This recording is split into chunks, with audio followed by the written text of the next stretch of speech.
우리 함께 하나님의 말씀 같이 보겠습니다. 호세아서 14장 1절에서 9절까지의 말씀입니다. 우리 서로를 향해서 예수님 때문에 행복하십시오라고 인사하겠습니다. 예수님 때문에 행복하시길 바랍니다. 예수님으로 행복하실 수 있길 바랍니다. 누구나 삶에 살다 보면 문제에 봉착하게 되죠. 그러다 보면 내 스스로 어떤 문제를 해결할 때도 있고, 또 때로는 그 혼자 해결 못할 때 누군가의 도움을 받아야 될 때도 있습니다. 특히나 혼자 문제를 해결하지 못하고 누군가의 도움을 받아야 할 때는 자기가 지금껏 해결해 보려고 가지고 왔던 경험, 지식, 이것들이 때로는 누군가에게 도움을 받을 때 걸림돌이 될 수 있거든요. 그것을 내려놓고 나를 돕고자 하는 그 누군가의 그 도움을 온전히 받기 위해서 그걸 내려놓고 그의 인도하심을 쫓아갈 때 때로는 내 힘으로 열지 못했던 어떤 삶의 문이 열리는 경우가 종종 있습니다. 이스라엘 백성이 이러한 상태에 놓여 있었습니다. 그들은요, 하나님을 떠나도 너무 떠난 상태였어요. 그래서 돌이킬 수 없을 만큼 멀리 떠나 있는 상태였습니다. 그러나 하나님 이들을 사랑하셔서 그럼에도 불구하고 다시 이들 안에서 돌아오게 하셔서 역사할 일이 있어서 여전히 등지고 떠난 모습이지만 그래도 다시 회복될 은혜가 이들에게 주어져 있었던 거죠. 문제를 만날 때 우리는 이래야 됩니다. 때로는 하나님께서 주시는 그 문제 앞에 주신 삶의 경험과 지식을 가지고 그 문제를 해결할 수가 있어요.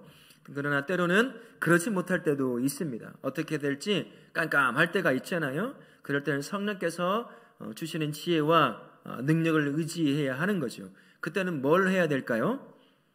내 것 내려놓는 것이 필요한 거예요. 내 것 내려놓지 않으면 성령께서 인도하셔도 지혜를 주시고 능력을 주셔도 못 갑니다. 길을 열어주셔도 그 길로 못 가죠.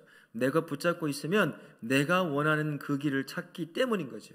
그러나 성령님은 내가 내 능력과 지혜를 가지고 해결하려고 했다가 안 되는 것이 있다고 한다면 그걸 내려놓고 성령이 이끄는 대로 따라가야 그 문이 열리게 되는 거지, 여전히 그거 붙잡고 가면 내가 하겠다는 거죠.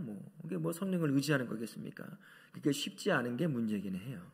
그러나 그게 필요하다라는 걸 기억하시고, 혹시나 하나님께서 우리를 인도해 가실 때 내가 하지 못하는 일이 있는데 성령께서 이끄시고자 하시는 길이 있다고 한다면 내가 여전히 고집스럽게 붙잡고 있는 게 뭔지 그걸 내려놓음으로 말미암아 성령의 이끌림을 쫓아 그분이 행하시는 놀라운 은혜를 경험하시는 우리 성도님들 되실 수 있기를 바라겠습니다. 아멘. 1절부터 3절 말씀 한번 보겠습니다. 호세아가 백성을 향해 하나님께 돌아오라고 촉구하고 있어요. 이스라엘이 엎드려진 이유는 무엇이었습니까? 그들의 불의함 때문이었습니다. 여호와께 돌아온 백성은 어떤 삶을 살아야 하겠습니까? 외세를 의지하거나 우상을 섬기지 아니하고 불의를 제거하며 거룩한 삶을 살아야 합니다. 하나님께 다시 돌아온다라고 하는 건 어떤 걸까요?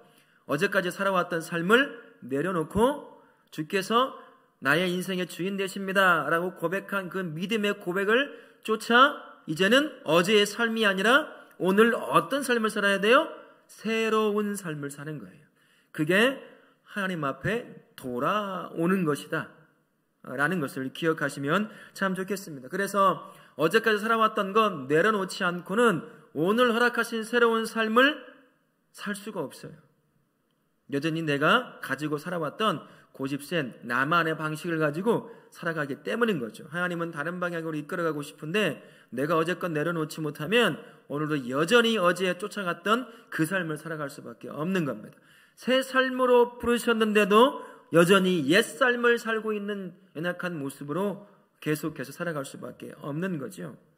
하나님께서 새 삶으로 인도해 오셨다면 그 삶을 통해서 무너졌던 나의 거룩한 성도됨의 삶을 또한 회복해야 한다라는 겁니다.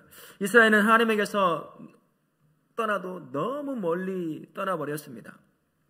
죄악의 우상 숭배에 이미 그들의 정체성, 선택받은 민족이라고 하는 정체성마저 거의 사라져버린 그 지경까지 다다랐던 것이 특히나 북이스라엘 민족이었습니다.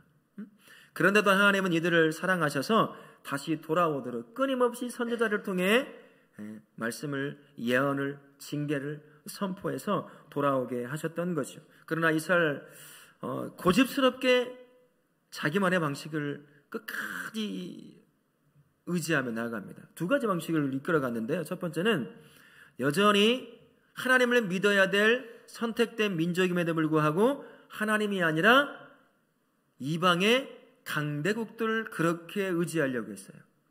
도움이 필요한 건 당연한 상황일 수도 있습니다. 그러나 이스라엘 백성은 하나님에 의해 존재되고 유지되고 그 존재의 목적과 이유를 가질 수 있는 유일한 민족이거든요. 그러면 누구를 의지해야 되겠습니까? 하나님을 붙잡아야 되는데 문제가 생겨요. 외세가 침입이 일어나면 이방의 강대국들을 자꾸 의지하려고 한다는 겁니다. 이것을 내려놓지 못하는 거예요. 여전히 북이스라엘의 삶의 방식이었습니다. 또 한 가지로는 처음부터 북이스라엘의 시작은 우상숭배였어요. 베델과 단에 이미 금송아지가 세워진 것을 통해서 그 민족이 제사가 시작이 되었습니다. 그러다 보니 10년, 100년 이상으로 계속 되다 보니까 우상숭배가 이 북이스라엘 안에 뿌리 깊게 내려지기 시작한 겁니다. 가나안에 아직 남아있던 가나안 족속들이 섬기던 우상숭배의 모습과 이방에서 들어온 그 우상숭배의 모습이 하나님을 예배하는 것과 뒤섞인 거예요. 그러다 보니까 혼합종교 형태로 그렇게 남겨져 있었던 겁니다. 이것을 뿌리 뽑지 못한 채 그대로 남아있는 거죠.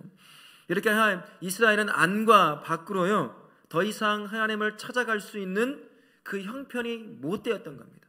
그럼에도 불구하고 하나님께서 북이스라엘 향한 마음은 여전히 이들을 회복시켜 다시 자기에게 돌아오게 하는 것, 그것이 하나님의 마음이었습니다. 성도 또한 삶을 경계하지 않으면 이스라엘 민족이 오랜 시간 동안 완전히 하나님을 등지는 상태까지 되었던 것처럼 성도 또한 그럴 수도 있다라는 겁니다. 삶을 경계하지 않으면 안 된다는 거죠. 왜 그렇겠어요? 우리 내면에 2000여 년 전에 예수 그리스도의 십자가에 이미 못 박아버렸던 나의 옛 자아, 그 자아가 얘는 안 죽어요. 내 힘으로 못 죽입니다. 그래서 십자가에 못 박았는데요, 수시로 살아나는 녀석이 이 옛 자아라는 녀석이에요. 이 녀석이 내 안에 가라앉아 있는 죄된 본성을 계속 자극합니다. 죄된 욕심을 자극해서 그 욕심에 어울리는 삶을 쫓아가게 만드는 거예요. 돈을 쫓아가고 명성을 쫓아가고 권력을 쫓아가게 만들고 이 땅에 좋다고 하는 것들을 계속 눈과 귀와 삶의 방향을 그쪽으로 틀게 만드는 거죠. 여기에 더해서 우리가 살아가는 삶의 현장 얼마나 유혹이 많습니까? 오늘 유혹 한번 안 느껴본 분 계세요? 집에 있어도 유혹이 있어요. 내 집에 앉아 있어도요. 이 안에서 올라오는 유혹들, 들려오는 유혹들, 그 수많은 유혹들이 이 안에 있는 죄된 본성이 여전히 자극하고 있는 죄성을 자꾸 끌어내는 거예요. 일로 가봐, 저기 가져봐봐, 저거 먹어봐봐, 막 끊임없는 유혹 가운데 놓여 있는 겁니다. 그러다 보니까 스스로 영적으로 경계심이 약해지기 시작하면 자기도 모르는 사이에 점차 하나님께서 등지고 떠나요. 근데 그것을 잘 못 알아차리게 될 때가 있어요. 여러분들처럼 수요일 밤 예배도 나오고 금요일 기도에도 오고 주일날 예배 안 빠지고 나와요. 무슨 말이냐면 종교적인 삶의 형태가 잘 남아있으면 자기가 실제 삶에서는 하나님을 등지고 떠나고 있는 삶의 부분이 있는데 그것이 보충해 주거든요. 덮어줘요. 그래서 삶의 어느 부분이 하나님을 등지고 떠나고 있는데 못 알아요. 나 예배 잘 드리고 있는데? 북이스라엘이 그러고 있었어요. 우리가 하나님을 향해서 예배를 빼먹은 적이 있습니까? 제사를 빼먹은 적이 있습니까? 한 번도 빼먹은 적 없잖아요. 그런데 어떻게 하나님을 떠났다고 말합니까? 라고 호세아 선지자한테 하소연했던 사람들이 북이스라엘이거든요. 우리도 마찬가지입니다. 형식적인 예배로 예배가 전락하면 그게 저와 우리가 하나님을 등지고 떠나는 것을 보지 못하게 만들어줘요. 예배 잘 드리고 있는데 내가 수요예배 빠진 적이 있어? 주일 예배 빠진 적이 있어? 이것이 정당성을 확보해 주는 거예요. 내가 하나님을 잘 믿고 있다고, 하나님을 향하여 인생에 돌아가고 있다고. 그러나 실제 나의 삶을 한번 점검해 볼 필요가 있는 겁니다. 하나님을 향하여 나의 삶의 방향이 갖춰져 있는지, 아니면 어떤 부분은 여전히 하나님의 영역이 아니라 내 영역으로 여기고 내 마음대로 하고 있는 것인지, 그것을 발견하면 내 삶이 하나님을 향해서 제대로 방향이 틀어져 있지 않다는 것을 알 수가 있게 되는 거죠. 그러면 어떻게 해야 하나님 앞에 돌아가는 삶을 살고 하나님과 함께 깊은 교제 가운데서 부름받은 그 삶을, 거룩한 그 삶을 살아갈 수가 있을까요? 하나님을 가장 많이 생각하는 시간이 어느 때일 것 같으십니까? 여러분 성도님들 중에서 생각해 보시면 어느 때일까요? 예배 때예요.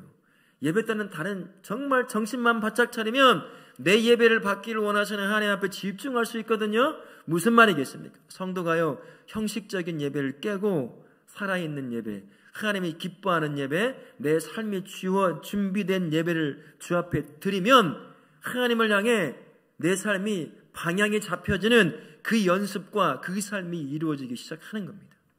예배 가운데 이 자리에 임재하신 하나님을 내가 만나게 되잖아요. 나를 기뻐하시는 하나님을 봐요. 나같이 불쌍하고 나같이 연약하고 때로는 넘어지고 죄짓고 하는 자가 그래도 하나님을 예배해야 한다고 왔던 이 예배를, 그 예배조차도 기뻐하시는 하나님을 만나게 되는 거거든요. 지금까지 동행했던 그 하나님을 만나게 되는 겁니다. 여전히 나와 함께하면서 내 삶을 인도하기를 원하시는 그 하나님을 그 자리에서 예배 가운데서 형식을 뛰어넘는 그 예배를 드리는 자라고 한다면 그 하나님을 만나는 겁니다. 이런 나를 기뻐하시는 하나님, 이런 나의 예배조차도 받아 행복해 하시는 하나님을 만난다고 한다면 우리 삶이 어떻게 될까요? 비록 넘어진 때가 있다 하더라도 부름받은 그 거룩한 삶, 그 구별된 삶을 살려고 몸부림칠 거예요. 그래서 성도에게 가장 먼저 회복되어야 될 것이 있다고 한다면 예배를 어떻게 드리고 있느냐는 겁니다. 혹시 여러분 중에 예배 안 오면 찝찝해서 오시는 분 계셔요? 예배 안 드린 날, 언젠가 제가 말씀드렸죠. 문제가 잘 안 풀렸어. 그럼 우리 속에 뭐가 떠오르죠? 예배 안 드려서 그런가? 하나님이 징계 내린 건가? 그런 마음으로 예배를 드리면요, 우상을 섬기는 것과 똑같아요. 우리 하나님이 그런 마음으로 드리는 예배 안 받으셔요. 오늘 무너졌어요, 제 가운데. 그래도 하나님을 예배해야 한다는 그 마음을 가지고 회개하는 마음으로 주 앞에 나와 남들은 보지 않지만 속으로 흘리는 눈물로 나 같은 죄인이 또 예배합니다. 그 예배 하나님이 정말 기뻐하시는 예배예요. 형식은 잘 갖춰져 있지만 삶은 전혀 그런 게 안 갖춰져 있는 삶 예배, 그런 예배 하나님은 기뻐하시지 않는다는 거죠. 여기 있는 우리 모든 분들, 그런 예배가 아니라 비록 무너지고 상처투성인 삶을 끌고 와 하나님을 예배하더라도 정말 하나님을 예배하고 싶은 마음, 그 간곡한 마음으로 하나님 앞에 나와 예배하시는, 그리고 그 예배를 기뻐 받으시는 하나님을 만나시는 우리 성도님을 되시기를 예수님의 이름으로 축원하겠습니다. 아멘. 두 번째 하나님의 말씀 봅니다. 4절부터 9절까지의 말씀이죠. 하나님은 언제든 자기 백성을 기쁘게 안을 준비를 하고 계십니다. 하나님은 그분에게로 돌아온 백성을 어떻게 대하고 계시죠?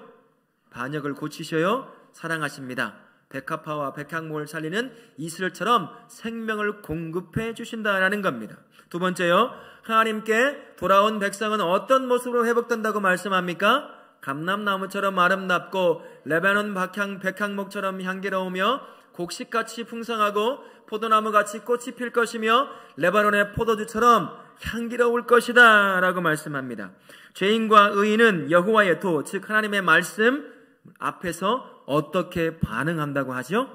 의인은 말씀의 길로 다니지만 죄인은 그 말씀의 길에 걸려 넘어져요. 의인은 하나님이 원하시는 삶, 내 안에 있는 죄성이 옛자아가 싫어하더라도 그것이 하나님이 가고자 하는 길이라고 하면 그걸 기뻐 간다는 거예요. 손해를 보더라도, 핍박을 당하라도. 근데 의인은 어때요? 예수 믿는 것처럼 하지만 하나님이 가라고 하는 그 길이 있으면 걸림돌이 되는 거예요. 이래서 못 가요, 저래서 못 가요. 보세요, 이 길 갔다가 내가 손해봤잖아요. 어쩌고 저쩌고 막 계속 하나님의 길을 가는 게 걸림돌이 되는 거예요. 그게 죄인의 모습이다. 의인은 그렇지 않다라고 말을 하고 있는 거죠. 하나님은 상한 자를 고쳐서 그의 인생에 그쳤던 풍성한 열매를 맺는 삶으로 회복하기를 원하시는 분이 우리 하나님이시다라는 겁니다. 하나님의 백성이 회복되어서 풍성한 삶을 사는 것은 그래서 전적으로 누구의 은혜로 인해 이루어지는 거죠?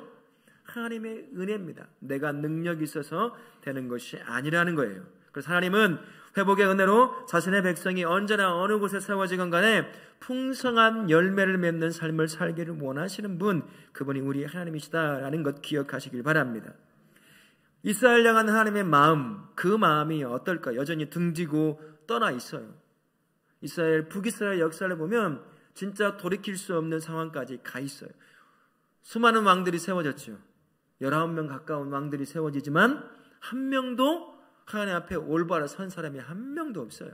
왕이 그런데 백성들은 어떻겠습니까? 그런 민족을 향해 저와 우리 같으면, 저와 우리가 하나님이라고 한다면 어떻게 할까요?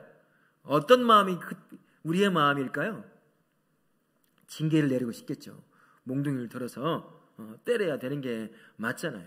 그러나 하나님의 마음은 징계의 마음이 아니라는 걸 알 수가 있어요. 하나님의 마음은 그렇게 등지고 떠난 이스라엘 백성이 회복되는 게 하나님의 마음입니다. 여러분 기억하시죠? 예레미야 29장 11절 말씀 기억하십니까?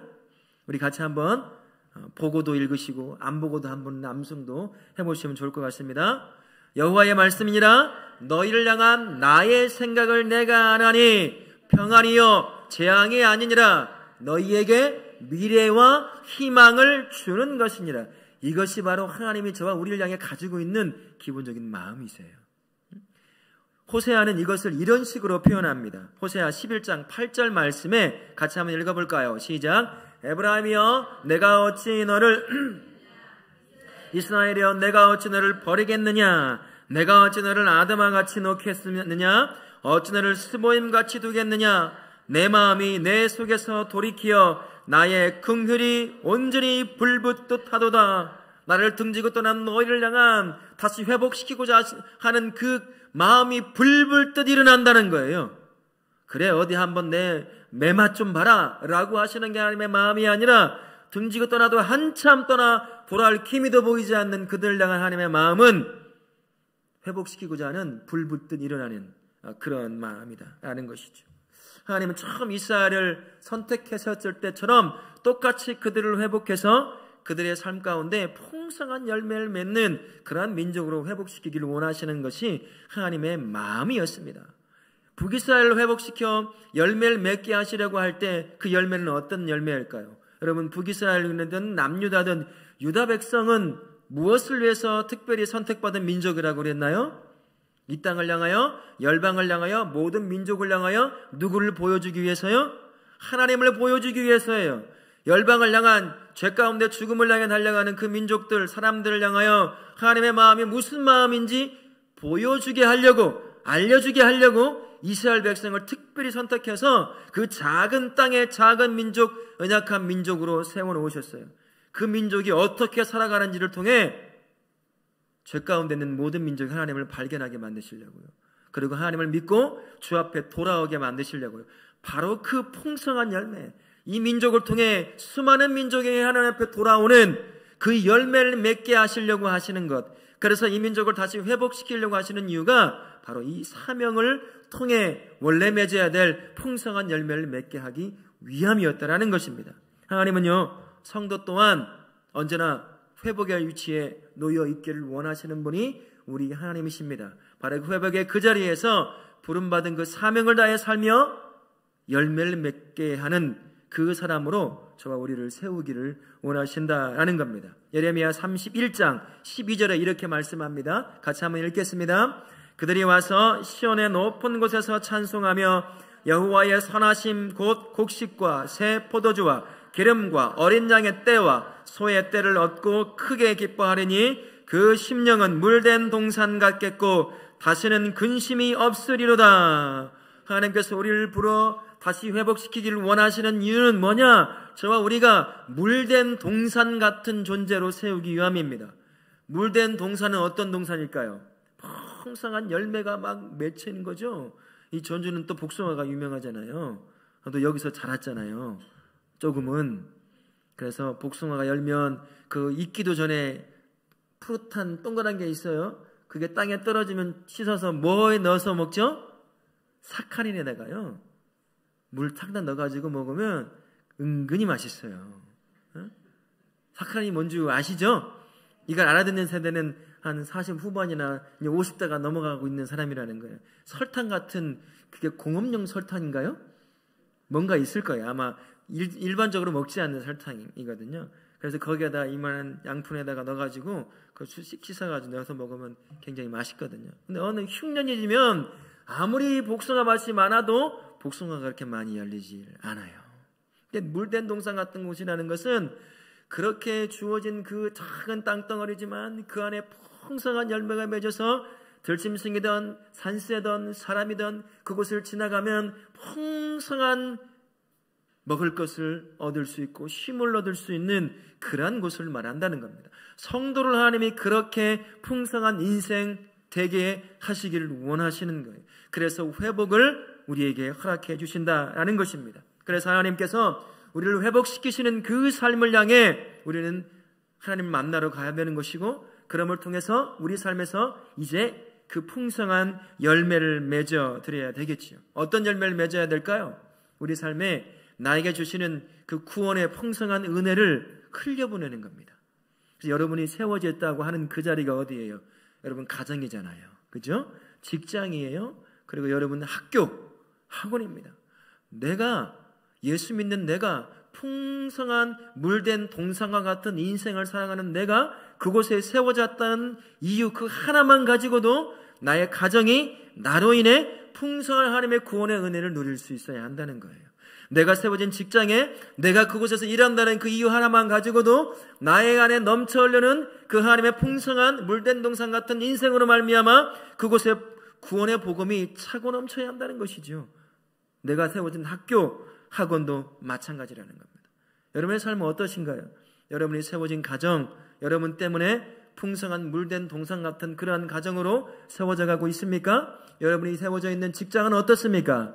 여러분이 함께 어울리는 학교와 학원은 어떤가요?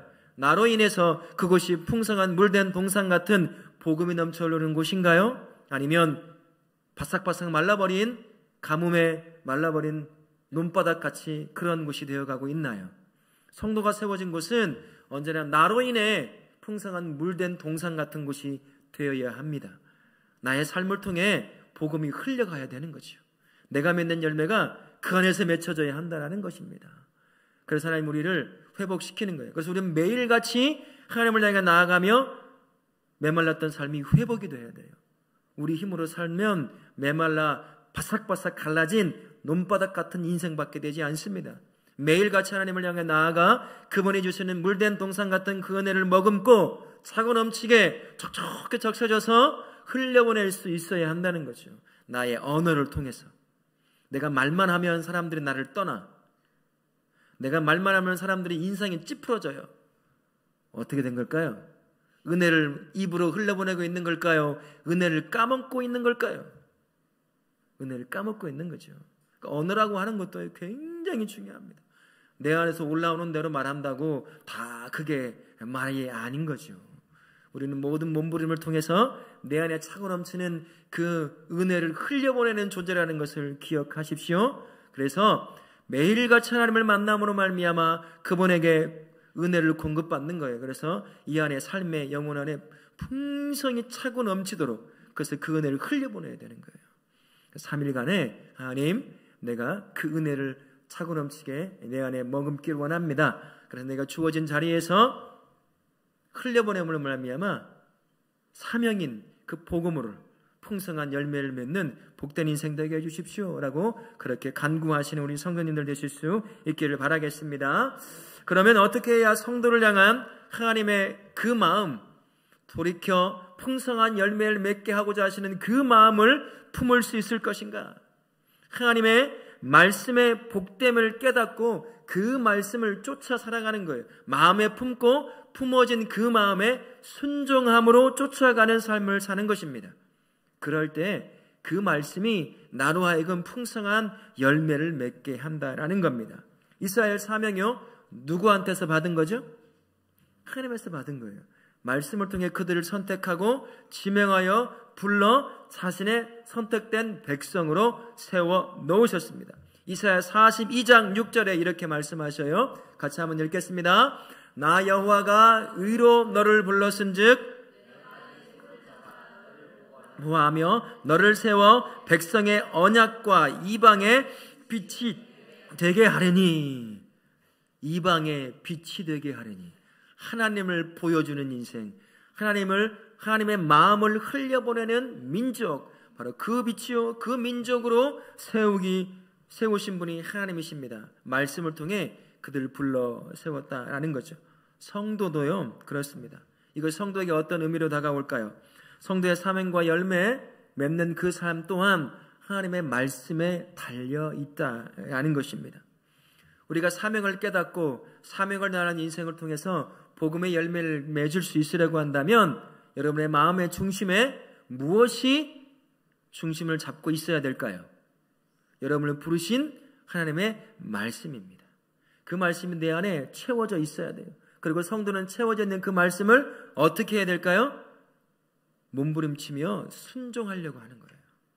그 삶을 살아갈 때 우리에게 주어진 그 삶을 통해서 사명인 복음의 열매를 풍성하게 맺을 수 있게 되는 거죠. 성도도 세상의 빛으로 부름받았습니다. 그 빛으로 부름받은 그 빛을 발할 수 있으려고 한다면 내 능력으로 빛을 발할 수 있을까요? 우리는 능력이 없는 존재잖아요. 내 안에 살아계신 하나님의 말씀이 내 안에 거할 때 그 말씀이 나의 능력이 되어 빛을 발할 수 없는 내 인생이 하나님을 비춰줄 수 있는 빛을 발하는 인생으로 세워지기 시작한다는 것입니다. 성도는 마음의 중심에 하나님의 말씀을 품고 그 말씀을 쫓아 순종함으로 나아가야 될 줄로 믿습니다. 이사야 55장 10절부터 11절에 이렇게 말씀합니다. 같이 한번 읽겠습니다. 이는 비와 눈이 하늘로부터 내려서 땅을 적셔서 소출이 나게 하며 싹이 나게 하며 파종하는 자에게는 종자를 주며 먹는 자에게는 양식을 줌과 같이 내 입에서 나가는 말도 이와 같이 헛되이 내게로 돌아오지 아니하고 나의 기뻐하는 뜻을 이루며 내가 보낸 일에 형통함이니라. 하나님이 내 안에 말씀을 심겨줬어요. 그 말씀을 품고 그 말씀을 순종하면 그 말씀은 무엇을 맺는다는 말이에요? 내 삶을 통해서 열매를 맺게 되어 있다는 거예요. 말씀은 사람의 말과 달라서 살아있는 능력입니다. 능력이 있어서 그 말씀은 내 인생을 통하여 그 말씀이 맺어야 될 열매를 반드시 맺게 해주신다는 거예요. 그러니 성도가 사명을 통해 복음의 열매를 맺을 수 있으려고 한다면 마음의 중심에 무엇을 품어야 돼요? 하나님의 말씀을 품어야 돼요. 그 말씀을 가까이 하고 그 말씀을 암송하고 암기도 하고 읽고 묵상하고 그래야 한다는 거죠. 잃어버릴 수 있어요. 좋아요. 잃어버리면 내일 또 그렇게 내 안에 계속 말씀이 고갈되지 않도록, 그래서 그 말씀이 채워져 그 말씀을 쫓아 순종할 수 있도록 그렇게 쫓아가는 거죠.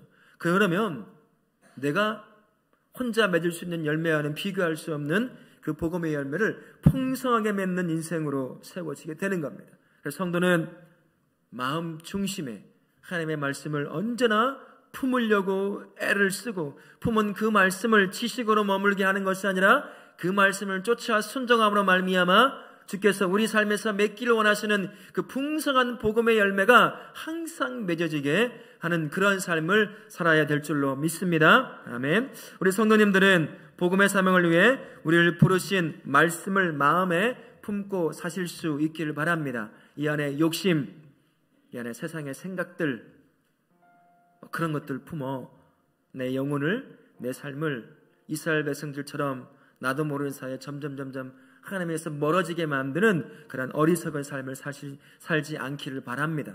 여러분의 심령의 가장 중심에는 다른 것이 아니라 나를 살릴 뿐만 아니라 나를 회복시킬 뿐만 아니라 나를 통해 맺어야 될 풍성한 복음의 열매를 맺게 하는 살아 움직이는 그 하나님의 말씀이 여러분의 중심에 채워져 있어야 될 줄로 믿습니다.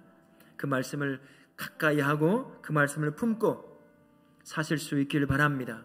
나의 삶에 복음의 열매가 희미해진다 그러면 다시 말씀 앞에 돌아가야 돼요. 그럴 수 있어요. 우리는 연약하기 때문에 하루에도 몇 번씩 그럴 수 있고 일주일 삶을 살다 보면 어느새 내 삶의 방향이 하나님이 아니라 내가 원하는 방향으로 내 삶의 방향이 틀어질 수도 있습니다. 그러면 또 하나님을 향하여 인생의 방향을 맞추는 거죠. 그리고 말씀을 다시 한번 나를 향해 주셨던 그 말씀을 되새기며 그 말씀을 향해 순종을 다짐하고 또 쫓아가는 삶을 사는 거예요. 그렇게 평생 살면서 조금씩 예수님을 닮아가는 삶을 사는 거죠. 그게 성도가 살아가야 될 삶입니다. 결국 우리의 삶을 통해 하나님이 찾으시는 게 뭐겠어요? 그 말씀을 통해 순종하며 살아갔던 그 삶의 열매를 찾으실 겁니다. 결국은 그거겠지요. 지금까지, 어제까지 어떤 삶을 살아왔는지 저는 잘 모르지만 혹시나 하나님을 등지고 떠난 삶의 부분이 있다고 한다면 다시 그분 앞에 나아가 그분의 말씀을 다시 기억하고 품고 그 말씀을 순종함으로 말미암아 그 인생, 나의 인생을 통해 열매 맺기를 원하시는 그 열매가 매일같이 풍성히 맺어지는 복된 삶을 사실 수 있는 우리 성도님 되시기를 예수님의 이름으로 축원합니다. 아멘.